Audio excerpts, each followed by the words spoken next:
आपकी लाइफ में जिस प्रकार से अच्छे कर्म या बुरे कर्म का बहुत महत्व होता है, उसी प्रकार से पाप पाप का भी और पुण्य का भी महत्व बहुत होता है। चलिए आज इस पर पाप और पुण्य के ऊपर थोड़ा चर्चा करते हैं।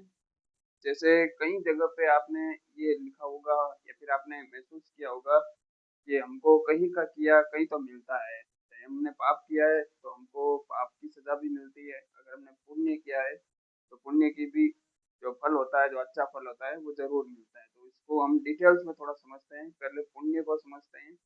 अगर मान लो आप कहीं जा रहे हो या फिर कहीं ऐसी जगह पे हो जहाँ पर आपको पुण्य करने का या इवन पुरुषार्थ करने का जो मौका मिल रहा है, तो उसमें अपने जो कदम है ना वो 4 गुना तेजी से कर लो, या 4 गुना तेजी से बढ़ा लो। क्योंकि पुण्य करने में पीछे मत रहो। अब पुण्य करने में पीछे मतलब कि कोई कोई भी पुण्य कर सकते हो, पक्षियों को दाना डाल सकते हो या भूखे को खाना खिला सकते हो, या असहाय जो व्यक्ति होता है जिनकी कोई हेल्प करने वाला नहीं होता है, आप उनकी हेल्प कर सकते हो। मतलब हेल्प तभी कर सकते हो या फिर करने के बाद, चाहे सामने वाला कोई भी हो या फिर किसी से भी आप हेल्प कर रहे हो, तो ये उम्मीद मत रखना कि मैं अगर इसकी हेल्प कर रहा हूँ तो ये सामने वाला भी मेरे को कुछ ना कुछ देना चाहिए, कुछ गिफ्ट के रूप में या फिर कुछ ना कुछ। जब मैं इसकी हेल्प कर ही रहा हूँ तो मेरे को कुछ ना कुछ देगा तभी मैं इनकी हेल्प करूंगा।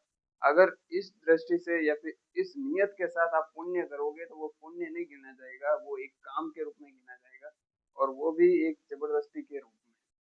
तो इसीलिए सामने वाले से बिना उम्मीद किए पुण्य करना आपकी लाइफ को धीरे धीरे वो चेंजेस के रूप में ला सकता है। और दूसरा होता है पाप। अगर कहीं आप पाप के भागी बन रहे हो या कहीं पाप करने जा रहे हो तो वहां 2 कदम पीछे हटा लो। क्योंकि आपको जिस प्रकार से पुण्य का जो फल मिलता है आने वाले टाइम में, उसी प्रकार से आपको पाप के भी फल मिलते हैं। वो आज आपको नजर नहीं आ रहे होंगे। आप जो भी काम कर रहे हो, जहाँ आपसे अनजाने में भी पाप हुआ या फिर आपने जानबूझ के किया, वो आपके ऊपर है। लेकिन आपको उनके जो पाप किए ना आपने, उनका रिजल्ट आज नहीं मिलेगा। यस, उनका रिजल्ट आज नहीं मिलेगा, लेकिन आने वाले जो समय होगा ना, उस समय आपको लगेगा कि वो पाप मैंने उस टाइम नहीं किया होता तो आज मेरे को इस रास्ते पे या फिर ये नहीं करना पड़ता।